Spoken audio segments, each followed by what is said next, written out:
السلام علیکم ورحمت الله وبرکاتو. مرګرو نن ډیر د افسوس ویډیو تاسو سره په خپل چینل باندې شیر کوم او په پښتو کې شیر کوم.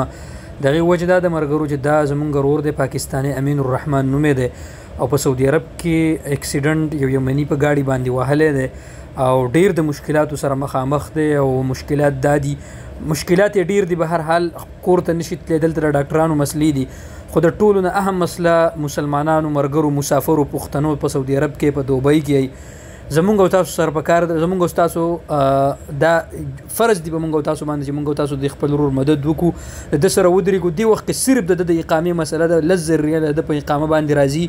چې کم مرګري تاسو د سره مدد کول غواړئ، ما په دغه کې یوټیوب چینل کې ما د نمبر هم ورکړی دی. دا ویډیو تاسو په ګروپونو کې شیر کړئ، په خپلو پیجونو باندې دا شیر کړئ. پلیز د دې ورور مدد وکړئ. نور باقي دا ویډیو تاسو وګورئ، دا ویډیو زه شیر کوم، تاسو وګورئ. پلیز د خدای دپاره دې ورور سره تاسو مدد وکړئ. امیر بھائی سلام علیکم. امیر بھائی د ما خو تا سره د جان پہچانم نه، خو بهرحال تا د خپل نمبر په کومنټ کې ورکړی او د هغې نه ما راایستلی دی. بل چا ثوابی کس چې کوم وفات شوی او د هغه په کومنټ کې تا ورکړی د هغه نه ما راایستلی دی. امیر بھائی زه په 2012-21 باندې اکسیډنټ شوی یم سعودي عرب جیزان کې، او دا خپه مې پکې دا خپه مې پکې دوه ځای ماته ده، دا باقي دا خپه مې پکې هم خوږ شوي ده.